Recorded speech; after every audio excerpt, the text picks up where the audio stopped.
Good morning students. आज हम शुरू करने जा रहे हैं थर्ड यूनिट, जिसका नाम है ऑर्गेनिक सिंथेसिस वाया इनोलेट्स। देखो, इनोलेट्स मतलब इनोल। देखते हैं आगे इनोलेट्स क्या होते हैं। इसमें सबसे पहले है रिएक्टिव मेथिलीन ग्रुप, सक्रिय मेथिलीन समूह। देखो, सक्रिय मेथिलीन समूह वो होता है जिसमें CH2 समूह 2 इलेक्ट्रॉन आकर्षी समूह द्वारा घिरा हुआ हो। ठीक है, CH2 group is flanked by 2 electron withdrawing groups. जैसे C डबल बॉन्ड हो, ये क्या है? इलेक्ट्रॉन आकर्षी समूह है। और CH2 ग्रुप इसके बीच में फंसा हुआ है, तो ये क्या है? एक्टिव मिथाइलिन ग्रुप या सक्रिय हाइड्रोजन युक्त समूह है। ठीक है, अब देखो यहाँ से क्या होगा, जब इसकी अभिक्रिया किसी बेस के साथ होगी तो बेस यहाँ से प्रोटॉन ले लेगा तो कार्बन पे नेगेटिव चार्ज आ जाएगा। देखो, जब कार्बन पे नेगेटिव चार्ज आ जाता है तो कार्बन के लिए उसको बियर कर पाना, मतलब नेगेटिव चार्ज को रख पाना मुश्किल होता है। ऐसे में अगर उसके पास कोई इलेक्ट्रॉन आकर्षी समूह जुड़ा हुआ हो तो वो नेगेटिव चार्ज को अपने ऊपर ले लेता है, मतलब उसको डीलोकेलाइज कर देता है, जिसके कारण देखो डीलोकेलाइज, देखो ये कहाँ से कैसे किया है। एक बार तो इस CO समूह ने ले लिया और दूसरी बार इस CO समूह ने ले लिया। ठीक है, मतलब नेगेटिव चार्ज का स्टेबलाइजेशन हो जाता है। तो अब देखो यहाँ पे इसको बोलते हैं इनोल। इसमें देखो C डबल बॉन्ड O ये है और ऑक्सीजन ये, मतलब प्रोटॉन ले लेगा तो OH, तो इन प्लस ओल इनोल। तभी तो इसको बोलते हैं। नेगेटिव चार्ज है तो इसको बोलेंगे इनोलेट। ठीक है, तो ये इनोलेट ऑर्गेनिक सिंथेसिस में महत्वपूर्ण भूमिका निभाते हैं, मतलब विभिन्न प्रकार के कंपाउंड इनसे बनाए जा सकते हैं। अपने सिलेबस में 2 प्रकार के इनोलेट हैं। एक तो एथिल एसीटेट, इसमें भी देखो CH2 समूह 2 C डबल बॉन्ड O से घिरा हुआ है, मतलब एक्टिव मिथाइलिन ग्रुप। दूसरा है मेलोनिक एस्टर, इसमें भी CH2 समूह 2 इलेक्ट्रॉन विड्रॉइंग से घिरा हुआ है। तो ये दोनों अपने सिलेबस में पढ़ने हैं अपने को। ठीक है, इनसे जो कार्बन आयन बनेगा उसको बोलते हैं इनोलेट। अब सबसे पहले देखो एथिल एसीटेट या एसिटिक एस्टर। ठीक है, अब है बाई कलेजन कंडेंसेशन में देखो क्या करते हैं, हम लेते हैं एस्टर का मॉलिक्यूल। ये क्या है? Ethyl S plus CH3CO C double bond O OC2H5, ethyl acetate है। एथिल एसीटेट की विक्रिया करवाई हमने सोडियम एथोक्साइड के साथ। ठीक है, मतलब ETO- के साथ। तो ETO- बेस है, इसने यहाँ से प्रोटॉन ले लिया तो क्या बना? CH2 C double bond O OC2H5। ठीक है, अब ये कार्बन आयन दूसरे एसिड इसके एस्टर के मॉलिक्यूल पे आक्रमण करेगा।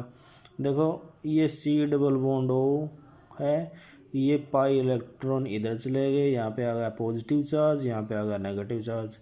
तो इस कार्बन आयन ने यहाँ अटैक कर दिया तो क्या बना?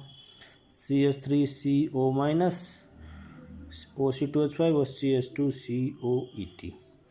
ये नेगेटिव चार्ज वापस यहाँ और C2H5 हो गए बाहर। तो क्या बन गया? CH3CO CH2CO2T। यहाँ पे देखो ये बन गया है, एथिल एसीटोएसीटेट बन गया, लेकिन देखो साथ में क्या बना है? C2H5O-, मतलब ये बेस भी है, तो ये स्ट्रॉन्ग बेस है। ये इस बने हुए AAE पे फिर अटैक करेगा, फिर अटैक करके इसने यहाँ से H+ ले लिया तो बन गया ये रेजोनेंस के द्वारा स्थायी हो गया। CH3 देखो नेगेटिव चार्ज का डीलोकेलाइजेशन एक बार इस ऑक्सीजन पे और एक बार इस ऑक्सीजन पे। ठीक है, अब क्या करते हैं, जो सोडियम एथोक्साइड का Na+ है इसके साथ अभिक्रिया कर लेता है।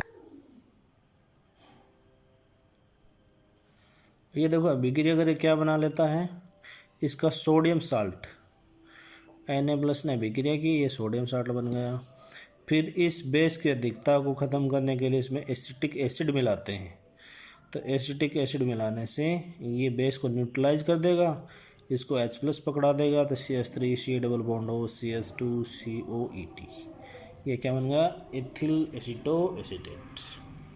ठीक है, अब देखो इसके सिंथेटिक इम्पोर्टेंस, जो अपना सिलेबस का मुख्य पार्ट है, synthetic application of enolates. AAE is very much important from synthetic point of view. Typical reaction of AAE are as follow. देखो क्या करते हैं, फॉर्मेशन ऑफ सोडियम साल्ट, ये AAE है, इसके विक्रिया सोडियम एथोक्साइड के साथ करवाई, तो इसने यहाँ से CH+ ले लिया, तो CH- और ETO- का Na+ इससे जुड़ गया, तो CH3CO CH Na CO2T, ये क्या है, सोडियम साल्ट। अब इसका करवाते हैं एल्काइलेशन। एल्काइलेशन के लिए देखो, ये सोडियम साल्ट, ये कोई RX मतलब एल्किल हैलाइड लेके आए, ये R यहाँ पे जुड़ गया, मतलब मोनो एल्किल डेरिवेटिव। फिर सोडियम एथोक्साइड के साथ अभिक्रिया करवाई, फिर कार्ब एनायन बन गया, फिर दूसरा एल्किल हैलाइड लेके आए, देखो यहाँ पे R2, ये क्या है, डाई एल्किल डेरिवेटिव। ठीक है, अब इस मोनो एल्किल का या फिर डाई एल्किल का या फिर एसिटो एसिटिक एस्टर का हम दो प्रकार से हाइड्रोलाइसिस कर सकते हैं। हमने यहाँ पे डाई एल्किल डेरिवेटिव का हाइड्रोलाइसिस किया, पहला एसिडिक हाइड्रोलाइसिस। तो एसिडिक हाइड्रोलाइसिस में देख लो ऐसे करना है, जल के दो मॉलिक्यूल चाहिए, एक तो इस CO और इस C बंध को तोड़ना है OHH, इस CO और इस OET बंध को तोड़ना है। ठीक है, तो क्या बनेगा, इधर से देखो CH3 COOH acetic acid, R1 R2C C double bond OH, दूसरा अम्ल, और तीसरे में ETOH यानी एल्कोहल। चौथा टाइप है कीटोनिक हाइड्रोलाइसिस। कीटोनिक हाइड्रोलाइसिस में देखो, या तो डाइल्यूट एसिड या बेस, मुख्यतः BaO2 मतलब बेरियम हाइड्रोक्साइड लेते हैं, HOH, इसमें क्या बनेगा, CO2 गैस निकलेगी, एथिल अल्कोहल बन गया, और ये बन गया। अब देखो example, synthesis of fatty acid, मतलब वसी अम्लों का संश्लेषण। इसमें देखो पहले हमने बनाया प्रोपेनोइक एसिड, तो प्रोपेनोइक एसिड देखो कैसे बनाते हैं, ये ले लिया अपने एथिल एसिटो एसीटेट, इसके विक्रिया करवाए सोडियम एथोक्साइड के साथ, तो क्या बना, यहाँ से CH- कार्बेनाइन, उसके विक्रिया करवा दी हमने मेथिल आयोडाइड के साथ, तो यहाँ पे मेथिल जुड़ गया। फिर एसिडिक हाइड्रोलाइसिस OHH OHH, तो बन गया CH3 C double bond OH CH3 CH2 C double bond OH, ये अपना प्रोपेनोइक एसिड। दूसरा है एक्टिव वैलेरिक एसिड, ये कैसे बनाते हैं, इसका दूसरा नाम है एथिल मेथिल एसिटिक एसिड। ये अपना मॉलिक्यूल AAE, इसके विक्रिया बेस के साथ सोडियम एथोक्साइड के साथ और C2H5Br के साथ, तो क्या होगा, यहाँ से कार्बेनाइन बनेगा, एल्काइलेशन के द्वारा C2H5 जुड़ गया। फिर इसके विक्रिया फिर बेस के साथ, तो फिर CH3Br के साथ, तो दूसरा H भी गायब हो गया और CH3 जुड़ गया। अब इसका एसिडिक हाइड्रोलाइसिस करवा देंगे OHH OHH, तो ये तो CH3 C double bond OH, ये C2H5 CH3 C double bond OH और ETOH। इस तरीके से एक्टिव वैलेरिक एसिड या एथिल मेथिल एसिटिक एसिड बना सकते हैं।